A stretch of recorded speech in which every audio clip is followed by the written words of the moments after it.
Welcome, low ego action heroes. This is Debbie Levitt from deltacx.com, and welcome to the August 30, 2022 Office Hours Ask Us Anything. I will be bringing on a special guest in just a minute or two.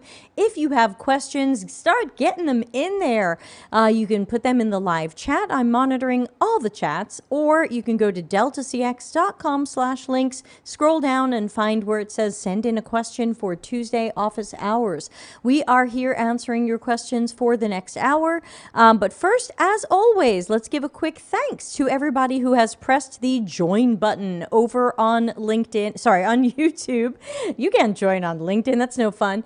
YouTube, where people are giving $3 to $10 American dollars per month to this channel, which helps me with streaming software and delicious chocolate chips, of which I've been eating too many this week. So thanks to all of you for that. And thanks to Leela, our newest member, who we all also know from our Slack community. Hey, would you like to join our Slack community or our Discord community? It's completely freaking free. No, that's right. Yes, free. No mailing list, no money. So again, follow deltacx.com/links and you will find how to join those puppies and then come and talk about your stuff. We want to know. So let's introduce our guest. It's her first time on the show, so say something friendly and make her feel welcome. I hope I'm going to pronounce her name correctly. Is it Trina Pervall? Pervall. So yeah, Pervall. pretty. Okay, Yeah. close, but not quite. But anyway, you know her not only from Medium, where she is one of the few people I am following, but you might know her from Instagram as UX.4, not number 4, FOR, the win. Trina, tell us who the heck you are. I'm Trina. See, you said it all. um, well, I'm a UX researcher and designer. I've been doing this for about 20, slightly over 20 years. And I mostly do enterprise UX work. So within an organization, working on intranet enterprise applications. Got it. I think Cool, that's it. thank you. Yeah, and so we're going to hopefully get some questions from some people. I see people are just starting to join us live. We've got a handful of people. Hey, everybody, we are here and we're live, so please ask your questions. They are free. And we did get a question. So last week we had too many questions and we didn't get to the last question that was asked. So I saved it for this week. So we've got one queued up ready to go. And I figure why Okay. not throw it at you and me and see how we do. And then we'll see what other questions people have. So as always, I will read it out loud. It's a little bit of a long story, but it sounds like this. A scenario. A client is developing an all-in-one system for marketers that helps them gather data on customers. The client essentially wants a dashboard to display data. The client has technical requirements in an industry that my team isn't familiar with. Following secondary research to understand the industry, would it be best to observe marketers using an existing or similar platform or dashboard to see what improvements in the visual display or user flows could be made, or some other primary research? What would you recommend for this person? Yeah, that was long. Yeah, Um, we get those. wait, so it's another one. So they're redesigning something that's already out there. You know, we There don't is totally something. know from this question. Is it? I don't know if they are redesigning it. It says a client is developing an Yeah. all-in-one system, so that it might not totally exist yet. This might be a fresh product.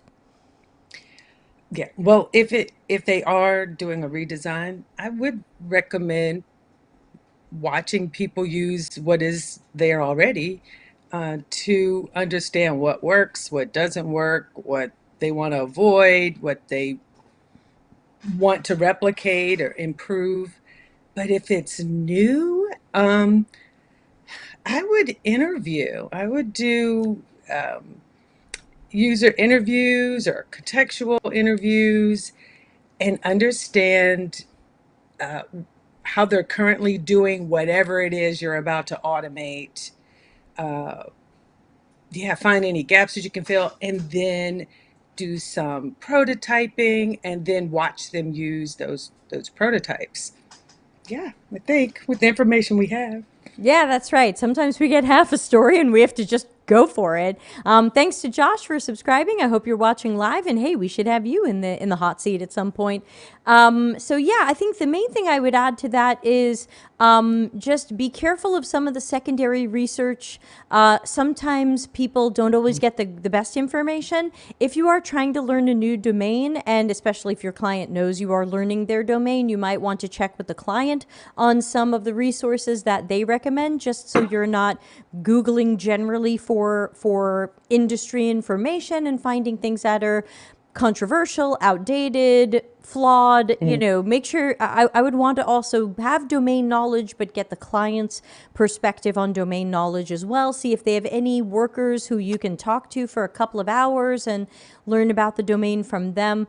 But I would have to agree with Trina on this one. I think that I would love to see some generative observational research where you're going to see marketers in their natural habitat doing whatever they do right now for whatever this system does. Because I know you're saying it's an all in one system, but some marketers may use a competing all in one system, and some may be gluing together a whole bunch of systems. And so you definitely want to see how everybody is doing those things. Now, not necessarily to rip the other people off, but though we may be inspired from time to time, but to make sure that we understand, everybody say it with me: people, contexts, and systems. Sorry, that covers up our guests. So sorry, not totally planned there. So anything you want to add to that, Trina, now that you see some of the flow of the show while we wait for people? Hey, everybody, that's the only question we have. So where's the questions? Usually we get flooded, and maybe everyone's having their last summer hurrahs. Yeah. Now, I would have to agree about the secondary research. Um, Sometimes it may, I guess, trigger some things that you want to research, but yeah, there's nothing that beats really engaging with the actual people who you're intending to use that product. See what see what you can gather from real life Yes. Yeah. context. So Haha, got to use the usually word we have context. that's right. Otherwise, I roll that out on your face again. So usually it takes a few minutes for us to get heated up and people join and ask their questions. So I guess while we're waiting for people to join and ask more questions, hey, you're on Medium, and as far as I'm concerned, you're one of the only good Medium authors out there. Um, Oh, it's a little sad out there. that yeah, there's. I mean, I've seen some other really good stuff. Who do you I've follow? and I've linked to. But you know what? Here's another thing. Something I've noticed on Medium is I feel like during the height of the pandemic, there were a lot of people who were putting out articles then and then stopped.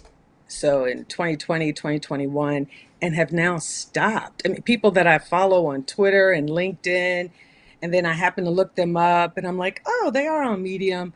And then I was like, boy, the last thing they posted was in March of 2020. So, um, yeah, I think a lot of people left And for whatever seen. reason. Yeah, I don't know. I didn't notice that because really I think I'm following like four people. So it's like you and a couple of other people because And I everything just else came is on. yeah. No, you're Oh, so didn't mean to good. cut you. I just came on in like November, I think November 2021. Oh, So I was kind of trailing behind. I wasn't an early adopter at all. Yeah, I wasn't yeah. And so either when because I I was first started, like, do I make a blog? Do I make another blog or do I put it on this Medium site? And I find that, as much as you want people to come to your website, the SEO on Medium is so insanely good.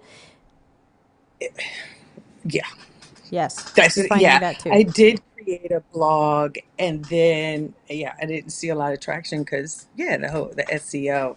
So same thing, exact same. I was like, well, if I put it on Medium, I'm gonna get more traction, and you don't want to write just for things to sit there. You want someone to read. Yeah, Medium it is. But I'm Yeah. looking at some others. I'm looking at a couple other bigger name publishers. Oh, wait, this sounds interesting. Where's all our questions? This never happens to us. Come on. We have a great person here. It took me months to get her on the show and now we have no questions. Usually we are overwhelmed with questions. I think everyone is just stunned that you're here. Come on everybody. Where's the Snap. usual questions? I know Uh here the weather is beautiful. we're In competing Washington against. D.C. area. I don't know how it is where you are, but I don't know. People took off work today and they're out relaxing. Playing hooky. Yikes. All right. It could be. Likely. Sometimes I have to go back and check my calendar and see if there's like a holiday I don't know about. And then I'm like, oops, oh, it's like something something day in all of the UK. Oops, everyone's not here. But hey, at least if this just ends up you and me chatting, then it was an easy first guest appearance for you. Low pressure. No pressure. Low pressure. I mean, we Yeah. have a few more people joining. I see the numbers going up. Hi, Janice. Janice is one of the friends of the show. We see her a lot, luckily. So, Janice, we've actually got no questions. So, if there's anything on your mind, you are the next question. I'm so surprised. Where's our peeps? Bring it on. Bring it on. That's right. We finally got Trina on in 3D and everything. You may recognize her face from Instagram. I know I do. Um, Oh, great. Janice has a question for you, which I'll copy and paste into stuff. And Pier Mario is a ringer. It's my boyfriend. He has a question after that. So, um, All right. okay. So Janice's question is, what advice can you give to aspiring UX researchers? Ooh. Um,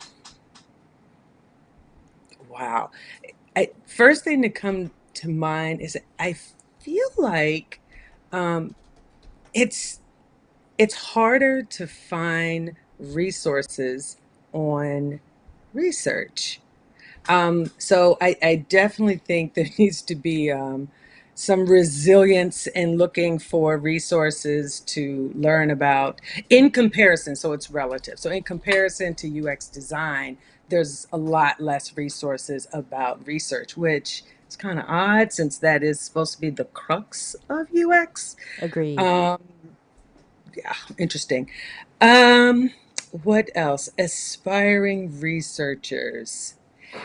I actually wonder, or I suspect that if a if a company, organization, whatever, is looking for a UX researcher, that they probably have better UX maturity. So I Hmm. really wonder if it is, I don't know, a of the two of research and design. I mean, I guess there's also UX writing and UX strategy, but just of those two, Um, I wonder if it actually would be an easier, not easier, well, yeah, still relative, easier field to get into, and maybe even a better work experience. Because I'm assuming if they're looking for someone dedicated to research, again, as I said, they probably have a little more UX maturity. Whereas a lot of times UX designers, they're really looking for a UI designer and So true. or a UI developer, and they stick UX in the front and say design and everything. But actually, research is my preference. So yeah, I guess it also, I would ask more. Like, I wonder, are they asked, is the question, aspiring researcher, is the question like, how did they get into it? What are some resources? But Yeah, I'm going to I say yes really to believe, everything because Janice is one of my apprentices, so I know she is going to have a great career, but how do we get her there a little bit faster and more efficiently? yeah, I think for like books that I recommend would be Just Enough Research by Erica Erica Hall. Hall, yep. Um, UX team of one, Heard of that? which that's book apart, or is it? Yeah, it's a book apart. There are, gosh, I would probably refer them to my inclusive design article, where at the very top I list resources of research for research, both articles and some courses and books. I think there are some on Coursera, maybe one. Yeah, I would have to look. I would, yeah, but Okay, well, we'll I find you think it's on awesome. Medium. We'll dig up that article and we'll all know. And we had a similar question, kind of a like, it said, which would you have done differently when you started? Oops, that's the same question. So, Karis, if you have a different question, please re-ask it. I'm going to kind of assume that that got answered. We'll go for Pier Mario's question, then we'll go for Kelsey's question. Kelsey, good to see you. Oh my gosh, Kelsey, what time is it there? So Pier Mario says, talking about Medium, how do you choose the topics you're going to write about? Do you have a long backlog of notes about things you observe, or do you go with sudden inspiration? Definitely sudden inspiration. Um, I do at times will have an inspiration and stick something in draft, and I may come back to it later. But then the ones I come back to again, it's going to be whatever I have this inspiration, this burning inspiration to complete and finish out. Um, but it's almost always going to be about inclusive research, inclusive design. I kind of stay within that. I Yeah, sometimes I say it's like going to a restaurant, or yeah, going to a restaurant you always go to, and you look at the menu and like I'm gonna try something different. So sometimes I'm like, oh, maybe I'll write about something a little different. But yeah, it usually always goes back to Burn this place inclusion. down. All right, I'm going to jump to the next question. Kelsey's staying up late for us. This is Kelsey's question. What are some ways that you evaluate your own research skills and assess what areas you need to improve? But remember, this may not be you personally. This may be maybe more how you might answer it for a junior. Ooh, how would I evaluate my own UX research skills? Boy, that is a tough question. At least, um, I would say that because usually I am a UX team of one, really for decades. But there was a time I worked with another UX researcher and watched, like, I was the note taker and I observed her facilitating um, some inquiry. And that was, I kind of evaluated myself against what I saw them doing that I thought, ooh, yeah, let me write that down, or well, not at that time, but it was things that I noted engaging with, or if it was another UX researcher.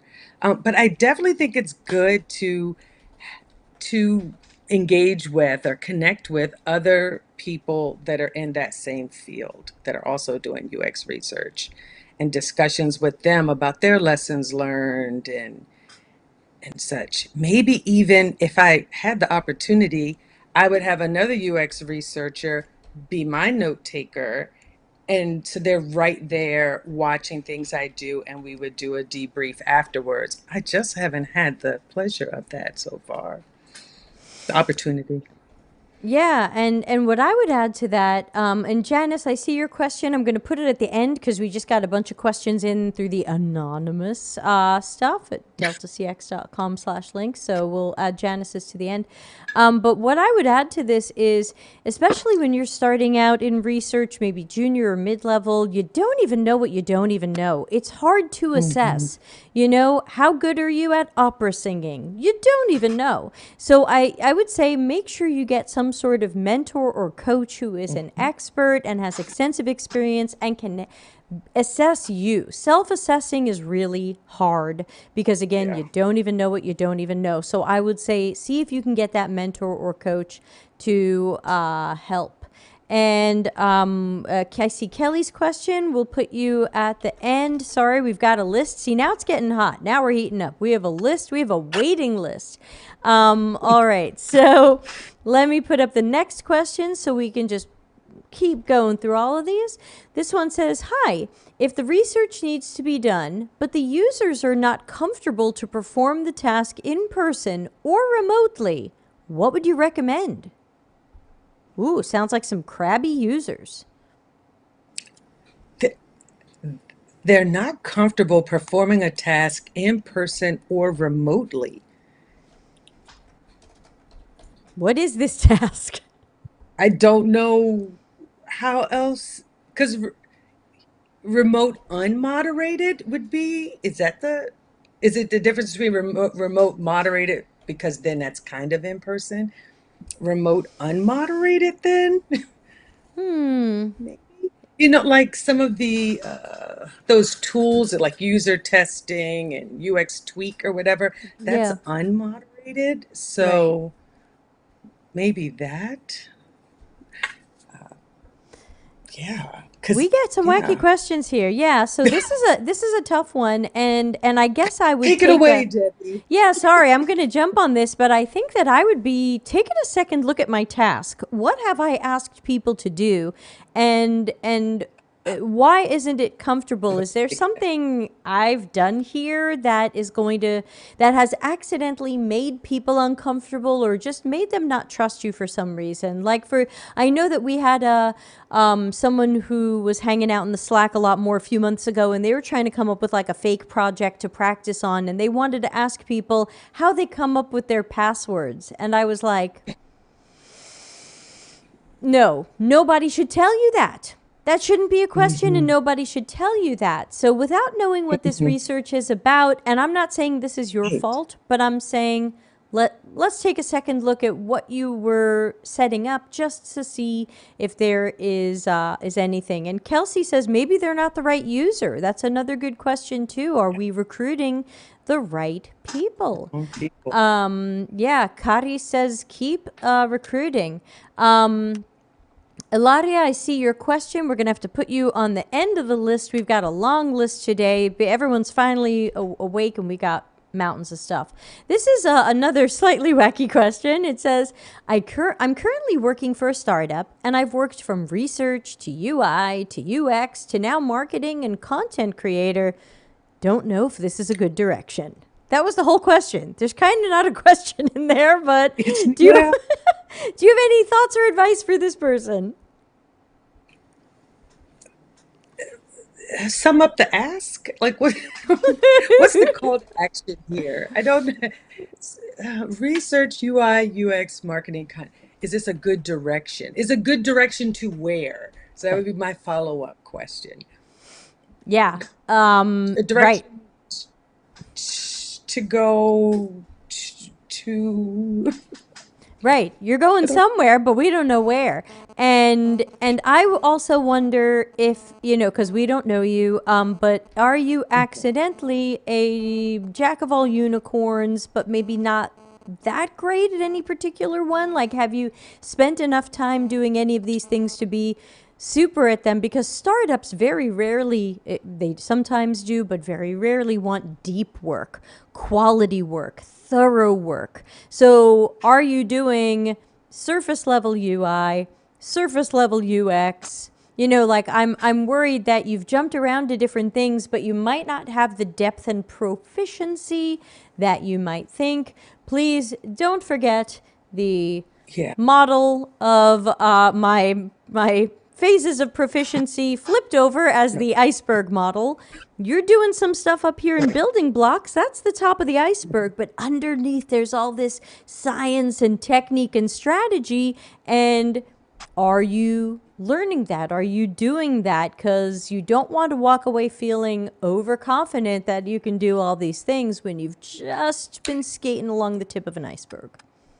Yeah. Yeah. Just saying, doubling down on what you said. Yeah. If if you're trying to figure out which direction you want to go, actually that may be great. The situation that you're in, you're getting to get a little taste of this and a little taste of that, and then decide what you want to narrow down into, I guess. That's true Yeah. too. Yeah, that's true too. You can decide which of these things you might like and be good at. Okay, there's more questions on the list, so I'm going to get the next one up on the screen. How can I get started learning accessibility and inclusivity? I guess it says in design, but you're more of a researcher, so I'll just say in anything. I would start with Google. Googling, I'm saying Oh, Googling courses, books, finding people on various social media platforms like Debbie, people who are talking about, who are in that field and are talking about accessibility, because usually they also mention resources, they mention conferences. Um, and things, articles, I guess, not articles. You're going to get a little bit in articles, try to start to understand what does this all entail.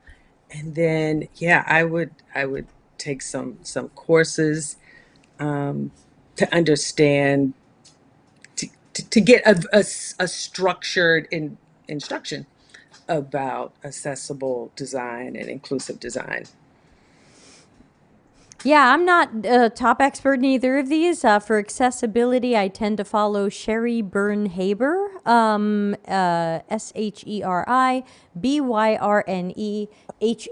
She did a SHERIBYRNEHABER. Yes, I have several articles that I link to for her, like Give a Damn About Accessibility. She's done talks. Great resource. Yes, yes, for sure. And yes, she has a Regine book. Gilbert. I don't know her. Okay. Leela's here, and she says, "Don't forget DQ, They DEQUE. They have they courses have for courses. accessibility. Yep, their courses are definitely less expensive, but be careful. They put me on a mailing list, and they sent some very aggressive salespeople after me. So just make sure you feel comfortable saying no to aggressive salespeople. I thought that was unfortunate. Go ahead. I just thought of another resource. It's IAAP, the Yeah. International Association of Accessibility Professionals. They Yes. have a certification and just free on their website. Is it free? I don't Mm, think the certification check is that. free. Not the certification, no, no, no, but the resources. They have it's called a book of knowledge, and they list lots of links, and start topics with links to find more information about those topics. I believe you can register for free, but I'm not sure because my organization, the company I work for, we have an account there. But anyway, they have a lot of resources as well. WCAG, What about Worldwide inclusivity? Consortium. What about you? Because I know that's something that you talk about a lot. How can people learn more about that, get more into it? What should they focus on? Yeah. So now going back to that article again. So the whole reason why I wrote the article, A Beginner's Guide to Inclusive UX Design, is because um, a lot of the references to inclusive design limits the content and discussion to only accessibility, which is one aspect of inclusive design, because a person's ability is one aspect of who they are. There's a lot of other areas, characteristics, identities about us, our gender, our age, our religion, language, etc.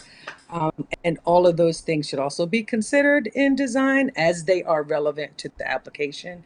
Um, so, yeah, I often don't find, or it's harder to find, resources that have to do with like culture and gender inclusivity. But I would look for those various topics or check out my article.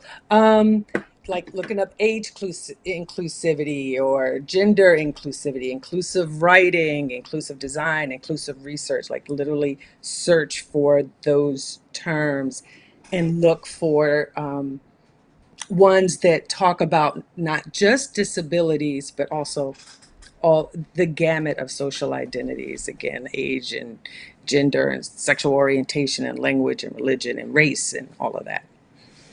Okay, cool. We got a lot of questions now, so I'm going to jump to the next one. We got a follow up from our friend at the Mysterious Startup who said, back to my context question on the startup. I don't feel like I'm growing. It seems like they're trying to reduce costs by getting me to do all the work. Yeah, which Yes, kind of they goes back to are. what you were saying, Debbie. Yeah. I mean, yeah. So the context is your startup, you don't feel like you're growing. Yeah, I do feel like you're gonna have to narrow down. Do you want to do UI, do UX? Do you want to do marketing? Do you want to do content creation? And maybe we need people need checks. You got to eat, roof over your head. So I don't know if they're how easily you could move into something else if that place is just toxic for you in a way, or if you stay there and find time after work to learn about what you really want to move into and then move into that. But yeah, in order to be a competitive applicant, you're going to have some depth of knowledge, which it seems like you kind of are noticing that you're not getting that. Yeah, I'd like to add to that, and that is for some ass backwards reason out in the world, a lot of boot camps and other people are saying that a great first job for an entry level UX person is a startup. And I feel like it's the opposite because I feel like a startup is not a great place to start. And okay, sometimes it could be, but more often than not, I think it's not a great place to start because you're very often the UX team of one. There are usually no seniors or leaders or other UX people who can check your work and guide you and coach you and train you. So you go in as a super noob, you're just opening your eyes, you're just getting your baby teeth, and all of a sudden you're thrown into do all of the whole work for the company. And then people say to me, I'm not sure I'm learning. I'm not sure I'm growing. I'm not sure this is real UX work. What am I going to put in my portfolio? How am I going to go to the next step? And I think that startups are not great options for UX juniors. Yes, they're hiring you because you're cheap, but I don't think it's the supportive environment you're looking for. And if you watch our episode 129 with Julia DeBari, just go to YouTube and write Delta CX 129. It'll come right up. And hey, don't forget to subscribe here on the wonderful show.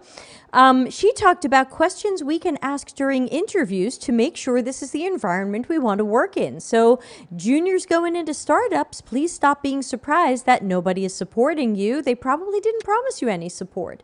So I personally think it's not the right environment. So for your next job, you might want to raise your standards if possible. Yeah, John says exactly. Can you believe we're more than half done with the show, Trina? It's flying by now that the questions are coming in. See, you're okay. Next question is a follow up. You talked about UX researchers are primarily hired at more mature organizations. Have you ever worked at a place that wasn't as mature as you'd like? Did you do anything to advocate for change? So I was just speculating that maybe if they're looking for someone dedicated to research that they might have better UX maturity. It sounds like they at least understand the difference between doing research and design. So it's a hypothesis.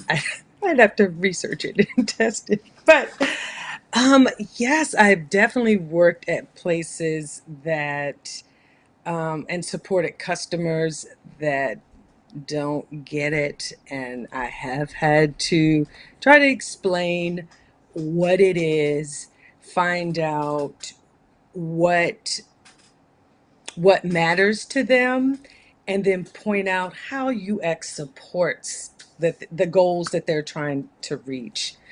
It's a tough battle. I I hate to say this, but I feel like I've found that a lot of times if I can get buy-in from some developers on the team, they tend to listen to the developers a little more for some reason. Yeah. And I get a lot further when the developers are like, yeah, we really, we really need to know, is this ideal, or is this the best approach? And anyway, if they are coming to me and going to management and saying that they want these things that I'm talking about, it usually gets a little better traction, sadly.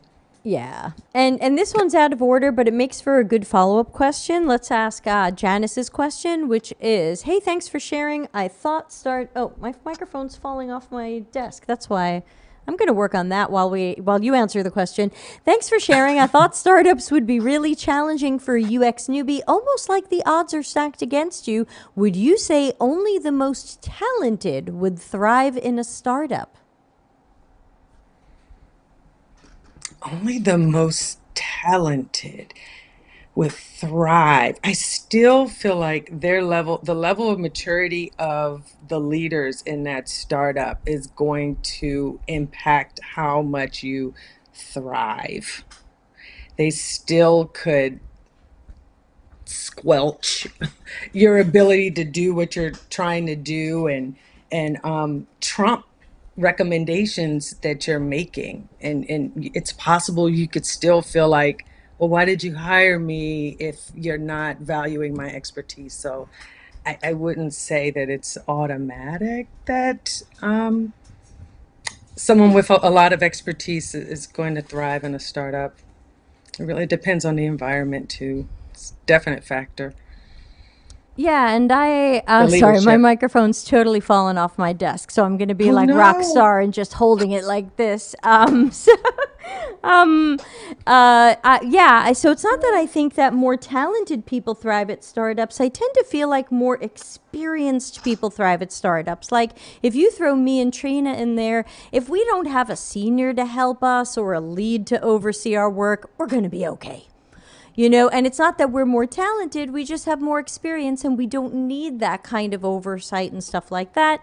And so we can get by. So I think startups are an okay place to work once you're a little bit more comfortable with, probably doing it yourself and being that team of one.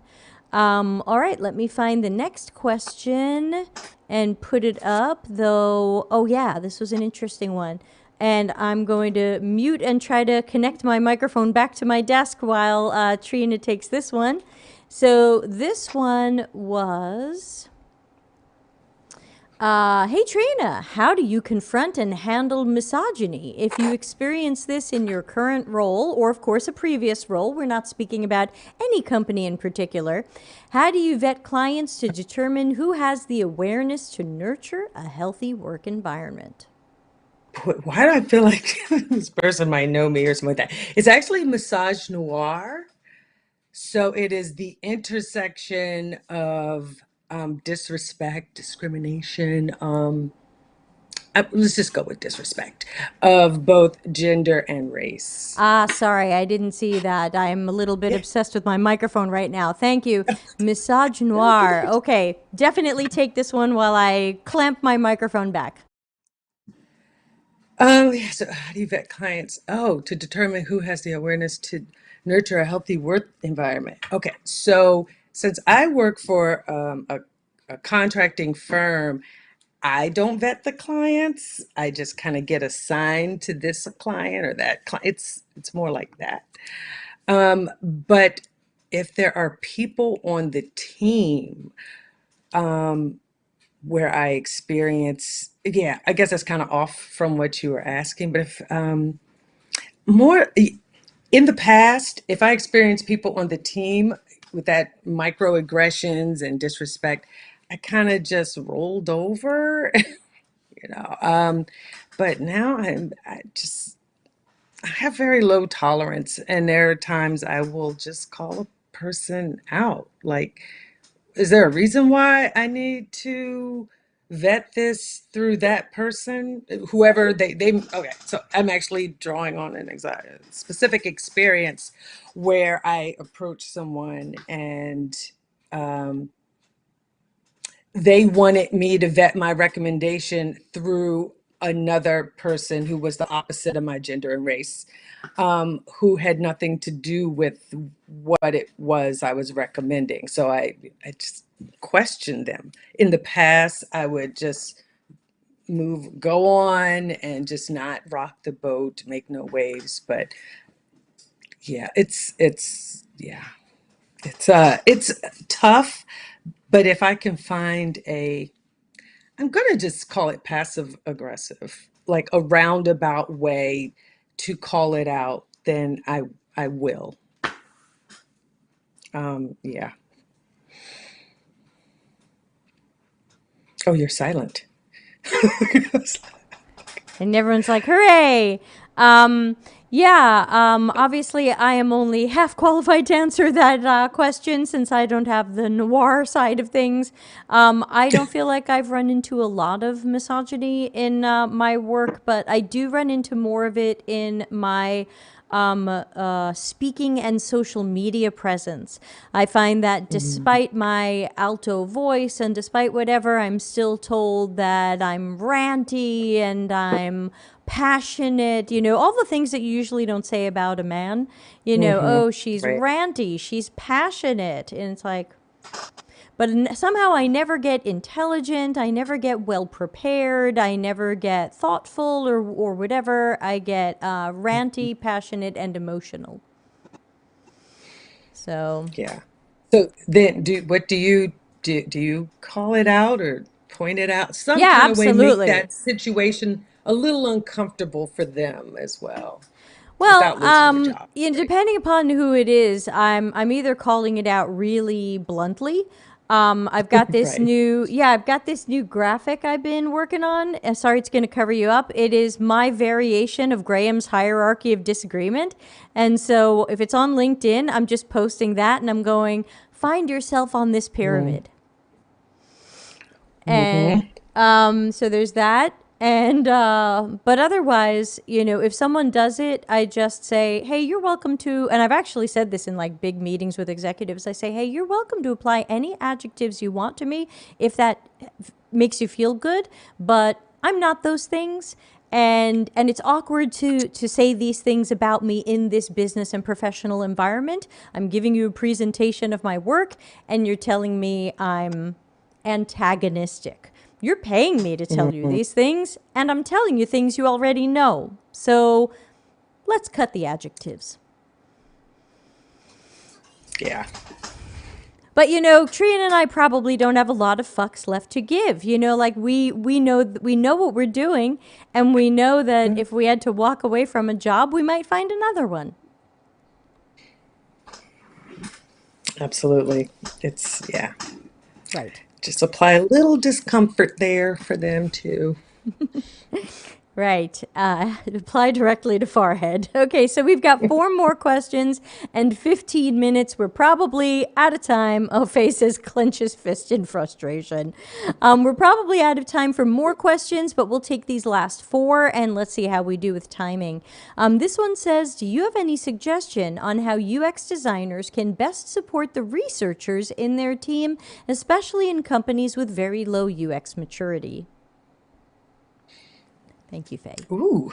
So, so the two roles are separated here. Um, yeah, how can UX designers support researchers? Yeah, I would say just collaborating with them. So if for some reason, and you said low maturity, they're coming to the designer saying, "Oh, here, just make this pretty." Well, they may not be saying make it pretty. They might be or whatever. I would be that a gate opener instead of a gatekeeper for the researchers. Like, hey, I think we really should involve um, the so and so, that researcher in this.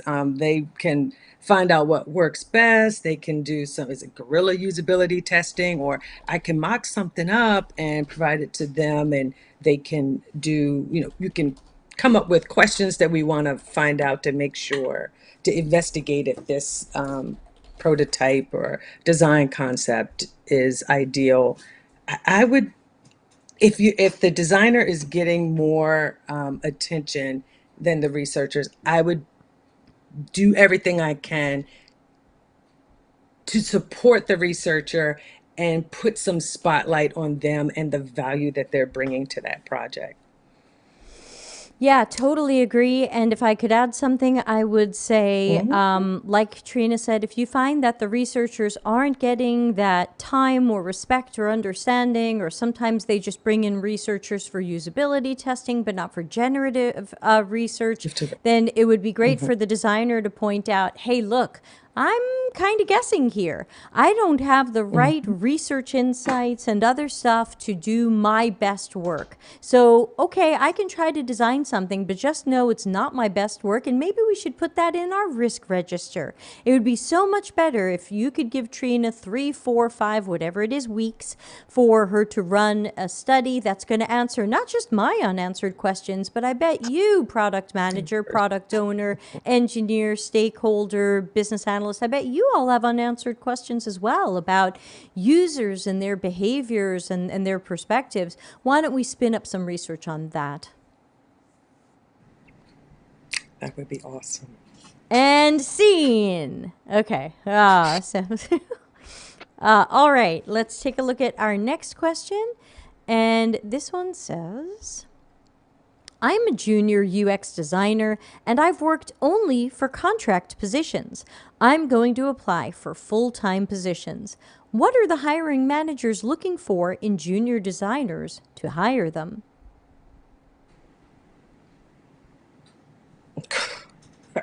It seems like they're looking for 5, 6, 7 years of experience in Python and Reacts and Vue and all this other stuff. Oh, Um, okay, so, too soon. but it's a serious question. Yeah. It is, and I've got to say, I have been out of the market for a while, um, Lucky. but yeah, thankfully, and I'm hoping to move out soon. But I think a strong portfolio that shows how you come, it shows critical thinking, like how you came about making this decision or that decision, and having some examples in that portfolio that are different from each other, that shows that, oh, I know that in this situation, this is a different, slightly different approach that I needed to take, and how you made trade-offs in what you ended up implementing in that design. Um, yeah, I really think being able to show great soft skills in addition to technical skills, of course, whether it's Figma, things like that, but those change all the time. One minute it's XD, then it's Sketch, then it's Axure, then it's Figma or whatever. Omnigraphal. But but being able to convey those soft skills, ability to communicate, and collaborate, and critical thinking, and work through tough problems, I would hope that that's what they're looking for. Yeah, super agree. And just to add to that, I find that hiring managers also want to hear about collaboration. I know Trina said it, but I'm just going to repeat it. And they want to know, Hmm. how did you work with a product manager, product owner? Did you work with a business analyst at all? Maybe you didn't. Did you work with engineers? Was there an engineering lead? Were there developers? Were there QA testers? Did you ever circle back and do a little QA yourself? They're going to want to hear how you work with these people, how you're involved in their worlds, and how they're involved in yours. Now, of Yours. course, that doesn't mean that you have to teach them UX and let them do your job, but they are going to want to know where you include them in your process. And I'm usually very clear, like, here's where I include people, and here's where I do my work myself, and then here's where I circle back and showcase my work and talk about it and get feedback, and then here's where I do my work myself.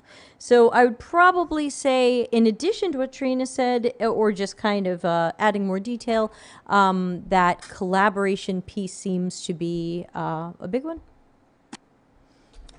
All right, we've got Absolutely. 2 more questions and 10 minutes left. So here we go. Hi, Trina and Debbie. How do you come up with good objectives for research? In discovery research and the double diamond, I understand you want to be broad, but how do you come up with focused objectives that don't take you on winding paths so you're not indefinitely researching? Ooh, sounds like they're caught up in the diverging of the double diamond. Ooh. Um,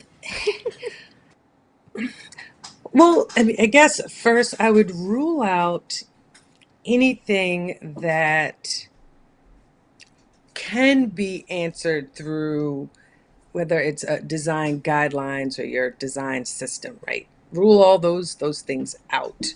Um, but yeah, we're going to go back to the word collaboration. In collaborating with other people on the team, the stakeholders, main people who are deciding what the acceptance criteria is or what the end goals of the definition are done. What is it that they're trying to achieve? And trying to scope down, especially if you have a time constraint, scope down to what can fit in that time constraint, work with them to prioritize what should be addressed first. Um, yeah, and if it's, let's see, this is discovery research. Yeah, so as I'm writing down, so if discovery like interviews and such, as I'm writing down questions that I'm going to ask each person, a lot of times I'm able to identify, especially if those meetings, those interviews are going to be within, we're trying to stay within 45 minutes. That also sometimes is going to scope me down to, wait a minute, these are too many questions to be able to ask and get answers to within a 45-minute time frame. And again, I may have to go back and say, hey, all these questions that we have or all these different objectives, it's going to end up being a 2-hour meeting. Again, can we prioritize what we want to address when we only have 45 minutes to meet with each person? Yeah, I think that's where I'd start. Cool. I'm going to add to that. I wrote down Yeah. unanswered questions, guesses, assumptions, and outdated data. And sometimes I try to focus people, and this is a collaborative piece. Like, it's not just what do I want to learn from the research, it's what does my whole team and the stakeholders, what do they need to learn to help them strategize, to help them plan, to help all of us prioritize. So they've got questions too. So sometimes you want to get together with them. Doesn't have to be a workshop, can just be a meeting or an asynchronous Miro board that they have 2 days to add to and then too late. And so they can talk about unanswered questions. What do they wish they knew about users and behaviors and things like that? Guesses and assumptions. What do they think they know but wonder if it's true or real or a guess or assumption or untested hypothesis? And then what about outdated data? Very often we have outdated data, especially all the research we did before the pandemic. Many people's behaviors and perspectives changed during the pandemic for good and bad reasons. So fresh research is required. I don't want to hear about your study from 2019 on luxury car shopping habits. It's a new world right now. So I like to collect these things from everybody, and that way we can try to prioritize that. But then, as Trina said, you might end up with 72 hours of questions or too many tasks to watch. So you're going to have to narrow in on that. But I think that yes, research can be indefinite, but you're going to have to do a little prioritization yourself of what are the most important unanswered questions, crappy guesses and assumptions that we have to change into good knowledge. What are the most important ones that I need to feed back to my team, the product people, the stakeholders, the engineers, my designers? What's the most important stuff they need to learn right away, and focus on that. And in your report, you can always say, and here's where our research could go next. And remind everybody how much we need you to do more. Our last question with 5 minutes left is from the wonderful Larry Marine, who says, there's overlap in the perceptions of what researchers and designers do. How do you define the dividing line and help stakeholders understand the difference? Or maybe, do you define the dividing line, and do you help stakeholders understand the difference? I feel like usually researchers, if they call themselves a researcher, and in fact, I think I saw this in a social media thread where they asked people, if you're a researcher, do you ever call yourself a designer? And it was just like a resounding no. They call themselves a researcher. So I feel like researchers typically don't do design if they're calling themselves a researcher. Whereas, yeah, a designer could, they might do both. They might do both research and design. So it's especially when you have a team of one, or you just don't, there's not enough, there's just not enough UX personnel on a team, and they're going to have to do both roles. So I think it's going to depend on the organization. I mean, because that designer, the designer might be doing research. I don't want to talk in circles. Yeah, I think that's it. But researchers are usually out there trying to verify what those guesses and assumptions we were just talking about. Um, what what what is the real truth on the ground about them, and how to move forward? Whereas, and designers may also bring some things there too. Anyway, but I feel like the researchers are doing research and the designers are usually just doing design. Sometimes they're doing both. And Yeah, now I'm repeating myself. it's all right. It's a little funky out there, and it's a tough question too. I think for me, some of the division is I tend to see, and this isn't 100%, but I tend to see the researchers as more of the problem finders. And I tend to see the designers as a little bit more of the problem solvers. And the researchers have to set up the designers to be great problem solvers by helping find and define the right problems. I think that's otherwise, it is what it says on the tin. The researchers research and the designers design. Thanks for coming. But I'm sorry. it's okay.